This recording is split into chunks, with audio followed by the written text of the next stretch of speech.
came across an insight that I think is a very useful frame, a very useful lens through which to make sense of chaotic and potentially unpredictable situations. Things we didn't see coming always sideline us. All disruption, by definition, was a surprise. It wasn't in our maps. It wasn't part of our calculations. Otherwise, we would have mitigated against it, and it would have never been a disruption. So by definition, a disruption always has to be a surprise, and it always has to be a kind of annihilation to the status quo. Disruption forces a reaction, and there's something called homeostatic capacity, which is the resiliency built into our system as individual organisms and as collectives and as societies, right? It's like that Rocky line that says, it's not how many punches you give, but how many punches you can receive and get back up again. And so homeostatic capacity is our capacity to bounce back from disruption. And usually our homeostatic capacity catalyzes radical innovation, right? When things are predictable and the status quo rules, there can be no innovation because there's no incentive to change what's working. If it's not broke, why fix it? And so you get a kind of estancamiento, as you say in Spanish. You get set in your ways. You get overly comfortable. You get lazy, right? This is the innovator's dilemma. Once his business model works, he stops innovating. And so disruption, first of all, should be welcomed, but we should always accept that disruption is never something that we can really plan for, because by definition, it has to be something that takes us by surprise. But when it does happen, the one thing that we can do is embrace it, right? Stop clinging to a dying world or a dying business model or a dying way of doing things, and just embrace the disruption as a chance for the manifestation of the following quote: there are decades where nothing happens, and there are weeks when decades happen. How exciting then to be witness to a death and a resurrection. We get to practice resurrection, but only after we die. And what's ironic that happens to many people is, okay, right, so disruption can be planned for, and so it's futile to try to prepare for disruption other than to practice dying and resurrection in your sort of daily life, you know?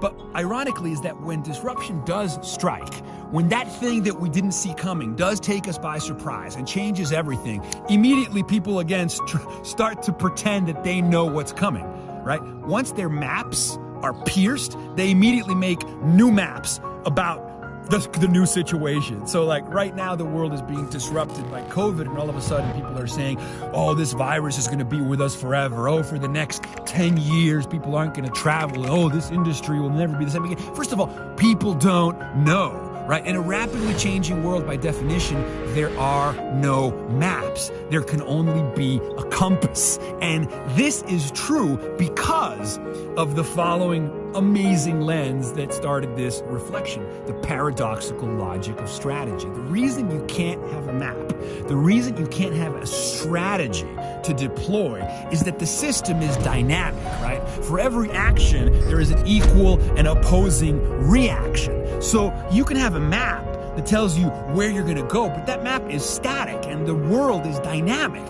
And so by the paradoxical logic of strategy, the minute you deploy a strategy, the system responds and adapts to that strategy, like organisms learning to fight against antibiotics. And so it's a fool's errand to try to make plans, to try to make maps that are accurately reliable. Eventually, by the paradoxical logic of strategy, all maps fall by the wayside. Evolution happens, disruption happens, the sidelining of all of our plans happens, and it is our capacity to practice resurrection that gets us through the looking glass. We must be willing to let go of the life we've planned so that we can live the life that is waiting for us, says Mr. Joseph Campbell. And so perhaps this is the lens, right? But for the grace of God go we of this moment. This is the leap of faith that we must take, right? This is the willing surrender and the willing acceptance and the enthusiastic embrace of a shift we didn't see coming, but that was as inevitable as every disruption that engenders transformation and innovation. It's just evolution. It's just what's happening. And so, by the paradoxical logic of strategy, perhaps we can stop trying to know and simply embrace the whole mystery with a little more equanimity and a little more grace. You know, this is how we take the road less traveled by, and that will make all the difference. This is it, man. This is the human story. This is how we break on through to the other side. If you cannot submit, you cannot die. And if you cannot die, you cannot be reborn.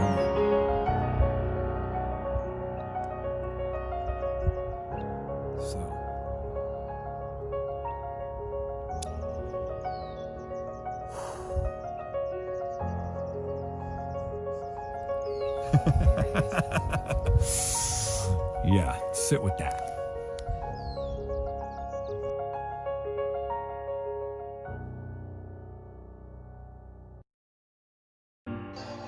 The Boldly Now Show, igniting the world of burning desire, big ideas, and bold action.